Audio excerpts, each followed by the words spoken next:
Hola, mi nombre es Carolina del Pozo y en esta tarde pues vamos a compartir con ustedes una herramienta sumamente valiosa en el ámbito de la evaluación psicológica, que es el cuestionario de personalidad situacional, conocido como CPS. Vamos a explorar un poquito cada una de las escalas que le conforman, la utilidad práctica, el cómo esta evaluación puede enriquecer nuestras intervenciones, tanto en el ámbito clínico, educativo como organizacional. En esta primera parte vamos a abordar la base del CPS y me gustaría que nos tomemos una media horita para que ustedes puedan realizar el autoinforme y posterior les voy a crear un video más en el cual van a poder calificar e interpretar cada uno de los resultados que ustedes obtengan. Miren qué interesante va a ser el día de hoy, no solo conocer la base teórica de este test, sino también saber cuáles son esos rasgos de personalidad que cada uno de ustedes tiene. Entonces, dicho esto, vamos a empezar. Tomemos en cuenta que la evaluación de la personalidad es una herramienta sumamente importante, esencial dentro de la psicología clínica, la psicología educativa y sobre todo con un amplio abordaje dentro de la psicología organizacional. ¿Sí? A través de instrumentos estandarizados, a través de cuestionarios, nosotros podemos conocer de una forma muy objetiva cuáles son los distintos rasgos de personalidad que tiene un individuo, tanto en situaciones habituales como también frente a eventos que pueden estar o tener una incidencia de presión o de estrés. Es así como estas evaluaciones nos van a permitir observar e identificar cómo las personas piensan, cómo sienten y cómo se comportan en función del entorno. Para esto, pues esto también pues, nos va a permitir pues tener intervenciones terapéuticas adecuadas, realizar procesos de selección de personal también más idóneos y también realizar planes educativos especializados o individualizados dependiendo de las características de cada uno de los individuos. De ahí que miren qué importantes son estas evaluaciones. Como ya les había mencionado, pues el día de hoy vamos a abordar el cuestionario de personalidad situacional. Este cuestionario, creado por Pérez y Mizuku, consta de 322 ítems, en los cuales nosotros vamos a tener la evaluación de diferentes dimensiones de la personalidad en situaciones cotidianas. Pues prácticamente este enfoque situacional como tal nos permite tener una visión más realista del comportamiento de cada uno de los individuos, ya que prácticamente nos permite identificar cómo reacciona dentro de contextos concretos, más que quizá en evaluaciones globales o quizá en rasgos permanentes, ¿no? Este instrumento tiene una edad de aplicación desde los 16 años, también para adultos, y por ende nos va a permitir analizar fortalezas, debilidades de las personas con fines terapéuticos, con fines de orientación y también con un fin de desarrollo personal. La aplicación puede ser individual, puede ser también grupal. El tiempo de aplicación desde la base del test es de 60 a 90 minutos, aunque les comparto quizá desde la práctica, hay personas con habilidades de lectoescritura, sobre todo bastante desarrolladas, que logran desde eh, más o menos 30 a 40 minutos. Como también quizá hay personas que lo desarrollan de una forma más lenta, si lo vemos así, y pueden llegar hasta los 90 minutos. La clave dentro de la aplicación del CPS es identificar también que la respuesta tiene que ser inmediata, no tiene que ser procesada, sino más bien lo primero que se nos viene a la mente con cada una de las afirmaciones con las cuales nos vamos a encontrar, ¿sí? Recuerden que el objetivo principal de este test es evaluar el perfil de personalidad del sujeto en situaciones sociales cotidianas. Dicho esto, pues nosotros debemos tomar en cuenta que el CPS se evalúa a través de 18 variables o 18 dimensiones, ¿no? Dentro de estas están 15 dimensiones de personalidad y 3 escalas de validez. ¿Sí? Cada escala va a reflejar un rasgo específico, un perfil también final dentro de lo que es la personalidad, ¿no? Las variables que se van a evaluar son la estabilidad emocional, el ajuste social, la ansiedad, la agresividad, el autoconcepto, la tolerancia, la eficacia, la inteligencia social. Tenemos también la confianza en sí mismo, la integridad y honestidad, la independencia, el liderazgo, la dominancia, la sinceridad y el control cognitivo, ¿sí? Estas dentro de las 15 escalas de personalidad que evalúa el test. Por otro lado, también tenemos la deseabilidad social, la sociabilidad y el control de respuestas. Todos estos nos van a dar puntajes para lo que es la validez de nuestra escala, ¿sí? Vamos a hacer un análisis conceptual rápido de cada uno de los rasgos y estilos de comportamiento de una persona a través de estas escalas. Cada uno de los 18 ítems que les acabo de mencionar, de las 18 variables de personalidad que van a ser evaluadas, contiene un aproximado de 19 a 26 ítems con los cuales se va a evaluar, ¿sí? Así es como tenemos primero la estabilidad emocional. ¿Qué implica la estabilidad emocional? Debemos tomar muy en cuenta que este es el ajuste emocional y el control afectivo de una persona, ¿sí? Esto va a evaluar tal cual el equilibrio emocional del sujeto. Eso implicaría que una puntuación alta nos va a sugerir que la persona mantiene la calma, afronta el estrés con serenidad, posee un autocontrol emocional, tiene una estabilidad amplia, ¿no? Pero si por lo contrario nos da un puntaje bajo, eso implicaría una baja estabilidad, reacciones impulsivas, cambios de humor frecuentes o incluso dificultad para enfrentarse a situaciones estresantes sin que éstas le desborden. De esta forma es como nosotros nos vamos a encontrar cada una de estas variables. Tenemos también dentro de estas variables la ansiedad. ¿Qué es lo que va a medir la variable de la ansiedad? Esta tendencia a reacciones ansiosas ante situaciones específicas, ¿sí? Va a medir el nivel de tensión, de miedo, de anticipación negativa frente a una situación.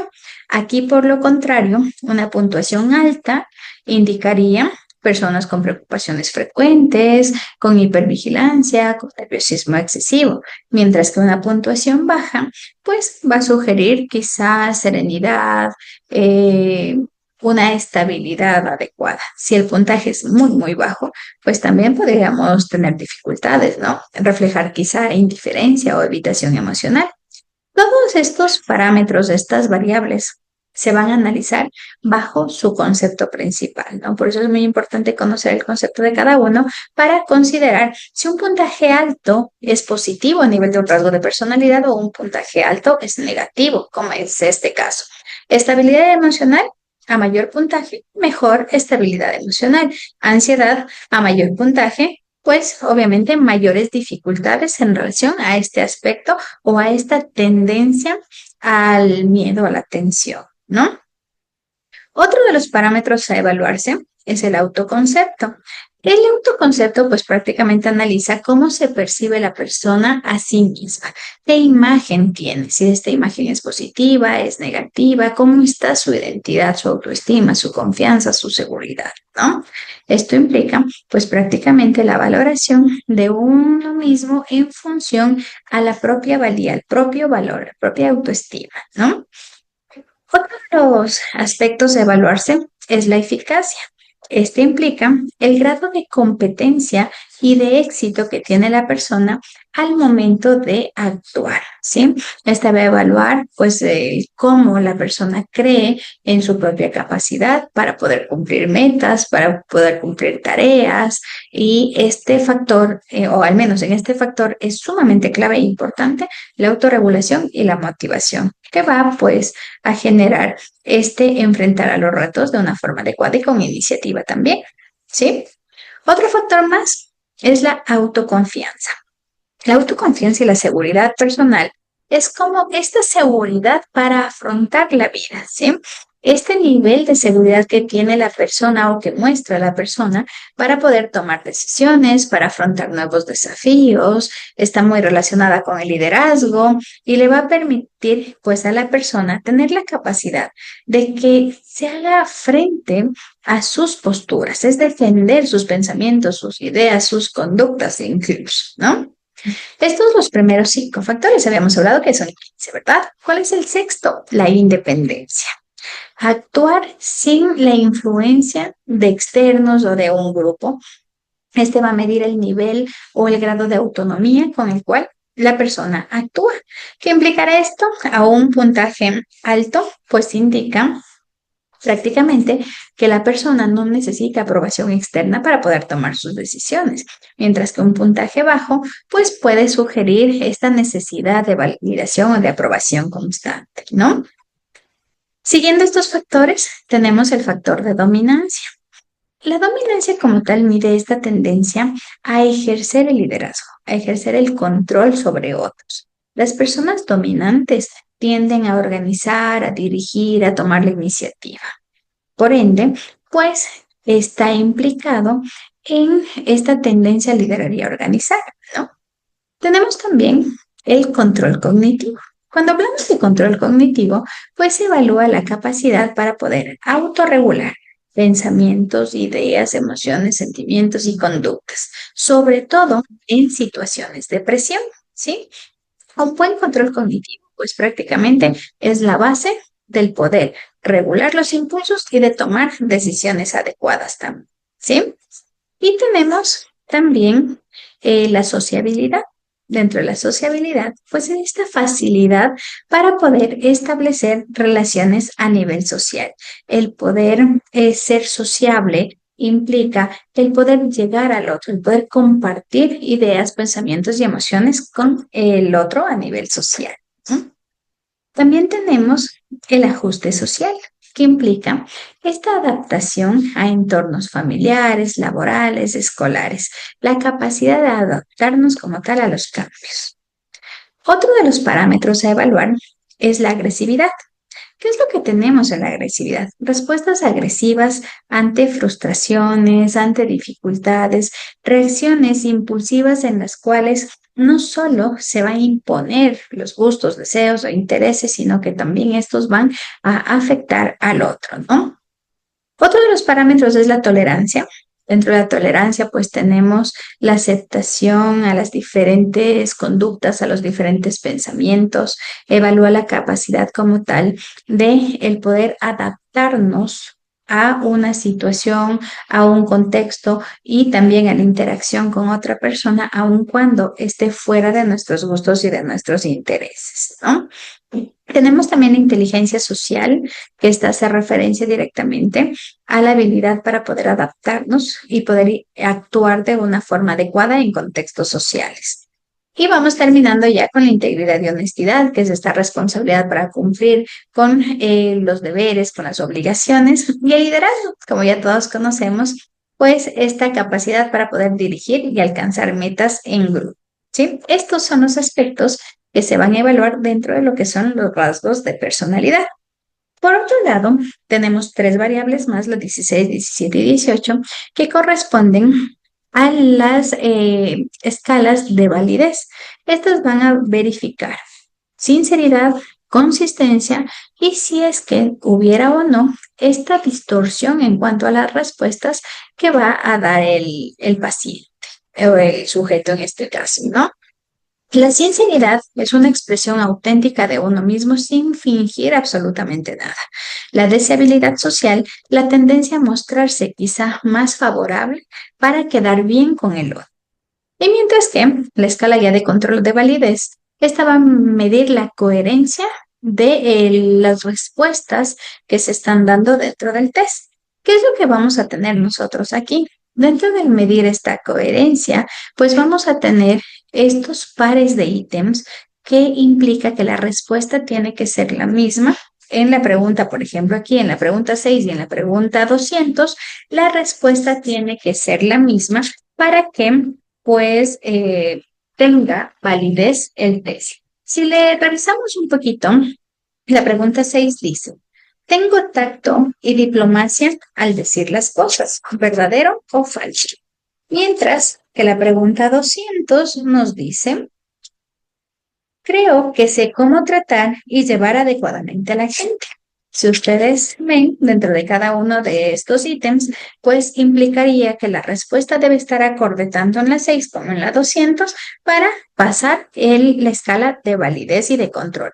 Asimismo, tenemos la 9 y 67, la 15 y la 64, la 76 y la 206, la 94 y la 106, la 94 y la 120, la 102 y 127, 133 y 204, 156 y 205 y la 193 y 106. Estas escalas nos van a permitir pues evaluar esta validez o que al menos el test se pueda utilizar para los diferentes ámbitos en los cuales se haya establecido. ¿Sí? Ahora bien, una vez que ya hemos conocido cada una de las escalas, cada una de las áreas que se van a evaluar, tenemos aquí qué material necesitamos para poder aplicar este test. Dentro del material para la aplicación tenemos primero el manual técnico en el cual van a estar las normas de aplicación y de calificación. Necesitamos el cuadernillo donde se encuentran los 233 ítems. Yo tengo por aquí uno impreso porque voy a trabajar un poquito dentro del test de la explicación con este cuadernillo, un lápiz, un borrador, la hoja de respuestas y tenemos la opción de aplicar el test a nivel online entre ediciones y también la corrección a nivel online a través de un link, ¿sí? ¿Qué es lo que vamos a hacer o cuáles son las normas dentro de esta aplicación? Primero, vamos a crear un ambiente de confianza. Nosotros vamos a leerle al sujeto, ya sea de forma individual o grupal, las instrucciones en voz alta y no hay tiempo límite dentro de esta evaluación. Si bien es cierto, la media de aplicación está entre 60 y 90 minutos, no hay un límite para poder realizarlo, ¿no? Hay que supervisar todo el proceso. Ustedes, si van a aplicarse en un momentito el test, pues implica que si hay algunas palabras que quizá o expresiones que no son comprensibles, y dentro de la aplicación sí hay como esa pauta de poder explicarle al paciente qué es lo que significa cada una de las afirmaciones, excepto a que esta evaluación se realice en un concepto quizá de selección de personal a nivel organizacional, donde aparte de la evaluación de personalidad, pues la misma evaluación puede contener una especie de subprueba en la cual se está valorando también las habilidades y capacidades de lectura y de comprensión lectora también del aspirante. Es ahí o en esos contextos en los cuales no se explica porque se espera ya que pues el individuo tenga las habilidades lectoescritoras adecuadas para poder realizar la evaluación, ¿sí? Y pues, como les decía, se puede aplicar directamente en Internet y tenemos el informe inmediato o aplicarlo a manera física. ¿Listo? Ahora bien, esta es la hojita, estas dos vienen en una hoja completa, si ustedes la pueden ver aquí, permítanme ver si se ve completa. Aquí, esta hojita es la completa, solo la he dividido en dos para que ustedes lo puedan visualizar en la pantalla, ¿no? ¿Qué es lo que le voy a decir al paciente? Le vamos a leer prácticamente las instrucciones. Vamos a decirle, no abra este cuadernillo hasta que se lo indique. Este cuestionario contiene una serie de frases. Lea cada una de ellas y decida si, aplicada a usted mismo, es verdadera o es falsa. Y anote su contestación en la hoja de respuestas. Vea cómo se ha hecho con los ejemplos siguientes en el recuadro de la derecha. Tenemos un ejemplo en el que tenemos, los días tristes me aburren. Y en la hoja de respuestas vamos a pintar debajo de la letra B, donde damos la expresión de que sí, los días tristes me aburren. Tenemos otro, algunos de mis amigos me odian. En este caso, se ha contestado falso. El sujeto considera que alguno de sus amigos le odia, ¿sí? Quien ha contestado estos dos ejemplos considera que es verdad que los días tristes le aburren y ha marcado el espacio debajo de la B. Esta persona cree que es falso que algunos de sus amigos le odien y por eso ha marcado el espacio debajo de la F. Así pues, cuando lea las frases en este cuadernillo, si usted cree que su contenido es verdadero o con frecuencia verdadero, debe marcar el espacio de la B. Si la frase es falsa o con frecuencia es falsa, debe señalar el espacio de la F. Si alguna frase tiene poca aplicación a su caso o no está seguro si es verdadero o falso, haga lo posible por contestarla decidiéndose por aquella respuesta, verdadera o falsa, que mejor represente su forma de ser o de actuar. Por favor, procure contestar a todas y no deje frases en blanco. Sea sincero en sus contestaciones. Sus respuestas no serán dadas a conocer a nadie. No haga ninguna señal o contestación en este cuadernillo. Al marcar su contestación en la hoja de respuestas, asegúrese que el número de la frase que usted contesta corresponde con el número colocado al lado del espacio que usted marca. Rellene bien el espacio. Si desea cambiar alguna respuesta, no borre o anule la señal hecha y marque el otro espacio. No escriba nada en este cuadernillo. Para simplificar la lectura, se han redactado las frases de este cuadernillo en género masculino. Y por último, intente dar una respuesta a todas las frases. Espere que se lo indiquen para abrir el cuadernillo y contestar a las frases en la hoja de respuestas. Y posterior a esto, pues pasamos, este es el cuadernillo, son imágenes nada más, como ustedes ven, yo lo tengo aquí impreso. Tenemos el cuadernillo. Son 7 hojitas de cuaderno, ¿no? Y posterior tenemos la hoja de respuestas. Dentro de la hoja de respuestas tenemos verdadero, falso, sí, no. ¿Qué es lo que vamos a hacer? A seleccionar cada una acorde a lo que corresponda. Si ustedes ven el cuadernillo dice, me enfado por muchas cosas. En mi caso, falso. Voy a poner falso y pinto el falso. Hasta aquí la explicación de cómo se evalúa, o más bien de las características del CPS y del cómo aplicarlo. En este momento, por favor, tomen su cuadernillo, tomen su hoja de respuestas y creería en la habilidad que estamos como estudiantes universitarios y sobre todo en la carrera de psicología que tiene una amplia gama de procesos lectores dentro de todo su proceso de aprendizaje, se espera que en los próximos 30, 40 minutos usted pueda desarrollar este test. Una vez que lo desarrolle, pues vamos a pasar al siguiente video en el cual va a poder calificar cada una de sus respuestas. Pues mucha suerte y recuerden que no hay que pensarlo mucho. Tenemos que responder bajo la consigna verdadero o falso, según como yo considero que pasa esto en mi día a día.